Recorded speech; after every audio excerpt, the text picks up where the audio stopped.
Hey, it's Meg. Welcome back to my channel. So today I'm working in my altered book, creating a art journal page, and I thought I would share with you guys some tips for creating some simple art journal pages like I do in this altered book, and just ways that I find work to have fun with the process, because sometimes when you start a new project, it can be a little bit overwhelming, can be daunting. So I just wanted to share with you guys 5 different ways that you can sort of ease yourself into this.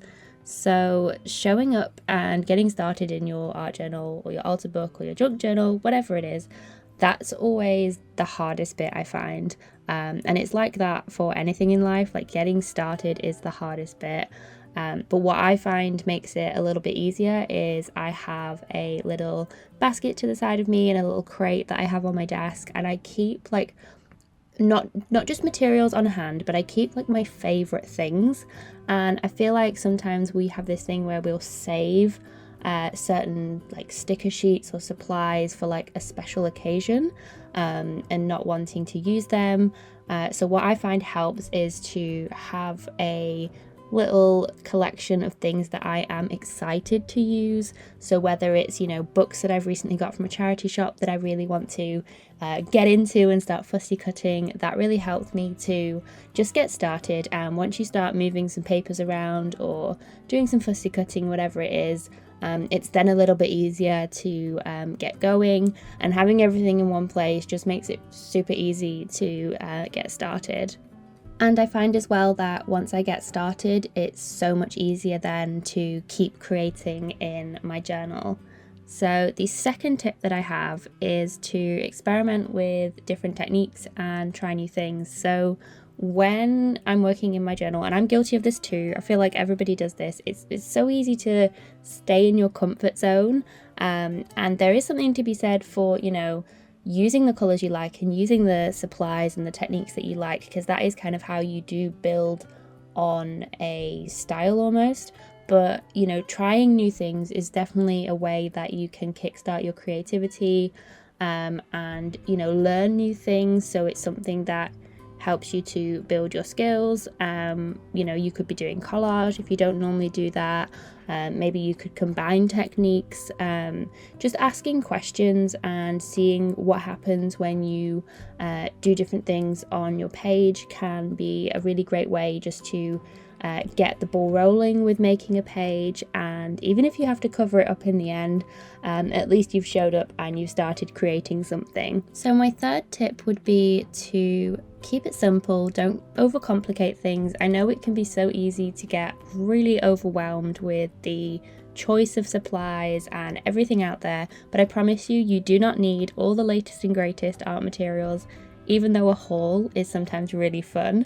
And when you do get new materials, it is fun to experiment and play with them, but there is certainly no pressure to have all of the best things that people are using. You can just keep it simple with your paints and your markers that you have, and sometimes working with a limited supply of art materials. So even if you were to pick out, say, 5 different things, that can help you to push yourself creatively. So even if you're not creating like a simplistic journal spread, like the layout, keeping it simple in terms of the supplies that you're using can help you to think of new ways that you want to use them. And this way you're focusing more on the process itself rather than thinking that you have to create a masterpiece every single time you show up to your art journal or your junk journal.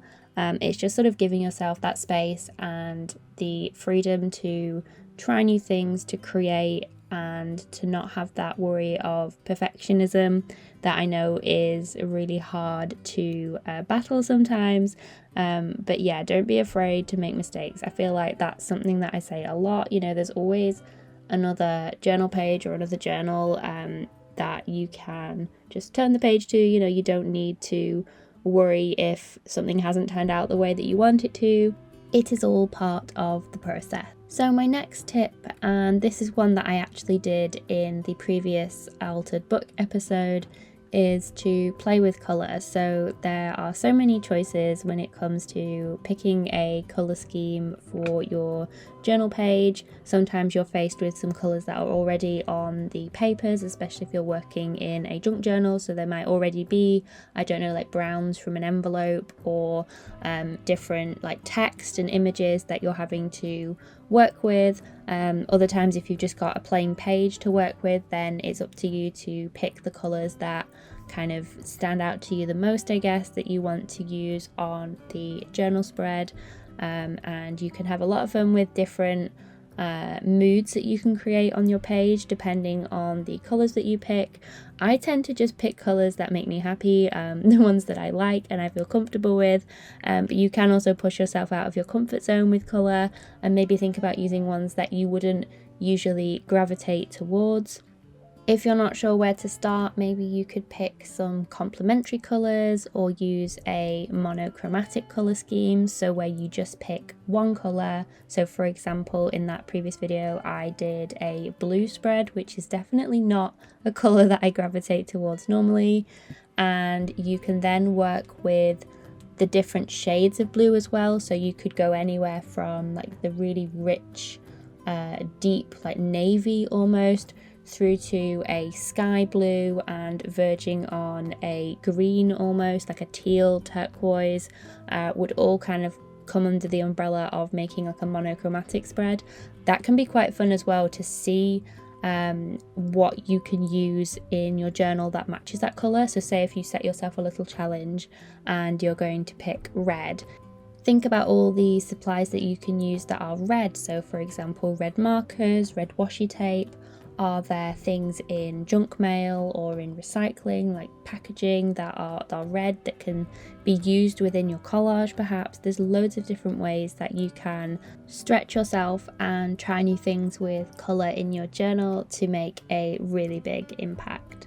My fifth and final tip for having fun in the process of creating in your art journal is to remember that there are no rules, and also to break the rules, which I know is completely contradictory, so let me explain. So obviously there are no rules. I think I've said this before, but there's no journal police coming after you if you do something that's air quotes wrong, because there isn't anything that you can do that's wrong.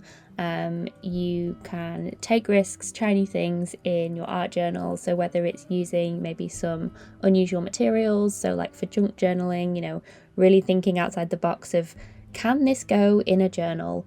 Or maybe it's, as I've discussed earlier, trying new techniques, so including different text or images in new ways, in different unexpected ways, so creating different pockets and tuck spots, going outside of your comfort zone, like I said, and breaking the rules. So the rules as in the rules that you've imposed on yourself. So they're not actual rules, but you know how we kind of put a little bit of a barrier up of like, oh, I can't do that because, or oh, I shouldn't do this because, when it comes to our art. Giving ourselves that permission slip to try new things and to make mistakes and to not have everything turn out 100% perfect is definitely a great way to push past that and to get outside of our comfort zone. And you know, normally you do end up finding a new technique that you like, or a colour scheme that you wouldn't have expected to enjoy within your journal. So, you know, art journaling, we're all here to have fun and to be creative.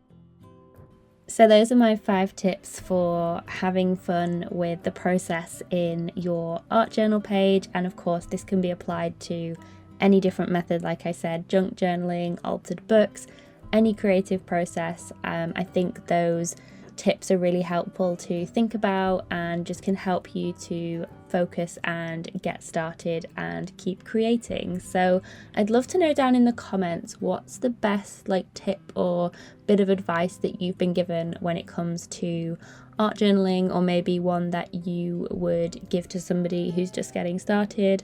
I'd love to know. I love chatting to you all in the comments. So thank you so much for joining me today for this mini altered book episode, a little bit different. So let me know if you enjoyed this more structured kind of voiceover. Normally I just sort of ramble over everything and share the process, but I thought that I would share a little bit of tips and tricks. whilst I create in my altered book. I really love how this page turned out. It was super simple, so it kind of matched one of the tips that I gave in this video. I wasn't trying to do anything groundbreaking, I was just in the groove of creating and I was having fun with it, so that's the most important bit. So thank you for joining me for this video. Don't forget to subscribe if you aren't already so you don't miss any future episodes in this series. I hope you have a wonderful rest of your day and I will see you guys in the next one. Bye guys!